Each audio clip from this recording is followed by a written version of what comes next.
Hello guys, നമുക്ക് നാളെ ദീപാവലിയല്ലേ. അപ്പോൾ നമുക്ക് സ്പെഷ്യലായിട്ട് ലഡ്ഡു ഉണ്ടാക്കാനാണ് കേട്ടോ. അപ്പോൾ ലഡ്ഡു ഉണ്ടാക്കാനായിട്ട് ഞാൻ 1.5 കപ്പ് കടലമാവ് എടുത്ത് വെച്ചിട്ടുണ്ട്, മഞ്ഞൾപ്പൊടി ഇട്ട് വെച്ചിട്ടുണ്ട്. നമുക്കിത് തിരിച്ച് വെള്ളം ഒഴിച്ചിട്ടൊന്ന് കുഴച്ചെടുക്കാം. ഫുഡ് കളർ ആവശ്യമുള്ളവർക്ക് ചേർക്കാം കേട്ടോ. ഞാൻ അത് പ്രൊമോട്ട് ചെയ്യില്ല, ഞാനും ചേർക്കുന്നില്ല. അപ്പോൾ ഇതിങ്ങനെ നമ്മളിതൊന്ന് കുഴച്ചെടുക്കാം. ബാറ്റർ ഇവിടെ തയ്യാറായിട്ടുണ്ട് കേട്ടോ. ഇതാണ് കൺസിസ്റ്റൻസി ഉണ്ടോ. ഇനി ഞാനിവിടെ ഒരു ചീനിച്ചട്ടി വെച്ചിട്ടുണ്ട്. അതിലേക്ക് നമുക്ക് ആവശ്യത്തിനുള്ള നെയ്യ് ഒഴിച്ച് കൊടുക്കാം. അത് വീഴുന്നില്ല, കട്ടയായിട്ടിരിക്കുകയാണ്. അപ്പോൾ ഞാനൊന്ന് സ്പൂൺ കൊണ്ട് നെയ്യ് ഒഴിച്ചിട്ടുണ്ട്. ഇതൊന്ന് മെൽറ്റായി കഴിയുമ്പോൾ നമുക്ക് ഉണ്ടാക്കിയെടുക്കാം. എങ്ങനെയാണെന്ന് കാണിക്കാം കേട്ടോ. ഇതിൽ കൂടെയാണ് ഇങ്ങനെ ഞാൻ ഒഴിക്കാൻ പോകുന്നത് കേട്ടോ. എൻ്റെ ഒറ്റക്കൈ ആയതുകൊണ്ട് എനിക്ക് പറ്റില്ല. ഇങ്ങനെയാണ് ഒഴിക്കുന്നത് കേട്ടോ. അതിൽ കൂടെ എങ്ങനെ ആകുമ്പോൾ അപ്പോൾ ഇതിലെങ്ങനെ വരും കേട്ടോ. അപ്പോൾ അതൊന്ന് മൂത്ത് വരുമ്പോൾ നമുക്ക് വാങ്ങി വയ്ക്കാം.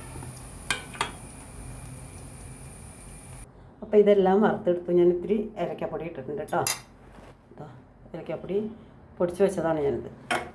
അപ്പോൾ ഒരു പാൻ വെച്ചിട്ടുണ്ട്. ഇനി ഇതിലേക്ക് നമുക്ക് ആവശ്യമുള്ള പഞ്ചസാര ഇട്ട് കൊടുക്കാം. ഞാനെടുത്തത് 1.5 കപ്പ് കടലമാവാണ്. അപ്പോൾ ഞാൻ ഏകദേശം 2 കപ്പോളം പഞ്ചസാര ഇതിലിട്ടിട്ടുണ്ട് കേട്ടോ. ഇനി നമുക്ക് പഞ്ചസാര മധുരം പോരാന്നുണ്ടെങ്കിൽ പൊടിച്ച് ചേർക്കാം വേണമെങ്കിൽ. എനിക്ക് തോന്നുന്നത് ഇത് മധുരം ഉണ്ടാവുമെന്നാണ്. ഇതൊന്ന് മെൽറ്റായി കഴിയുമ്പോൾ നമുക്ക് ഇത് വറുത്ത് വെച്ചിട്ടില്ലേ, അതിൻ്റെ പേര് ബൂന്തി എന്നാണ്. അപ്പോൾ അത് ഇതിലേക്ക് ഇട്ട് കൊടുക്കാം. പിന്നെ പണിയൊന്നുമില്ല, ഈ വെള്ളം വറ്റുന്നവരൊന്ന് ഇളക്കി കൊടുക്കുക. തണുത്ത് കഴിയുമ്പോൾ ഉരുട്ടിയെടുക്കാം, ഇത്രേ ഉള്ളൂ. പിന്നെ ചൂടോടുകൂടി ഉരുട്ടണമെന്നൊന്നുമില്ല കേട്ടോ. തണുത്ത് കഴിയുമ്പോൾ തന്നെ നമുക്ക് ഉരുട്ടിയെടുക്കാം. അപ്പോൾ നമ്മുടെ ലഡ്ഡു തയ്യാർ. അപ്പോൾ നോക്കട്ടെ, ഇത് നന്നായിട്ട് മെൽറ്റായി വന്നിട്ടുണ്ട് കേട്ടോ. അപ്പോൾ നമുക്കിത് ഇട്ട് കൊടുക്കാം. അതിൽ ഇട്ട് കൊടുക്കാം. നന്നായിട്ട് ഇളക്കി കൊടുക്കാം. വെള്ളം വറ്റുന്നത് വരെ, ഇത് ആവുന്നവരെ നമുക്കിതിങ്ങനെ ഇളക്കി കൊടുക്കാം. അത് കഴിയുമ്പോൾ നമുക്ക് സ്റ്റവ് ഓഫ് ചെയ്യാം.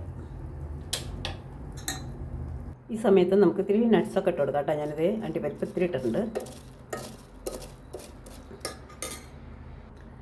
അപ്പം നമ്മുടെ ദീപാവലി ലഡ്ഡു ഇവിടെ റെഡി ആയിട്ടുണ്ട്. അപ്പോൾ എല്ലാവർക്കും ദീപാവലി ആശംസകൾ.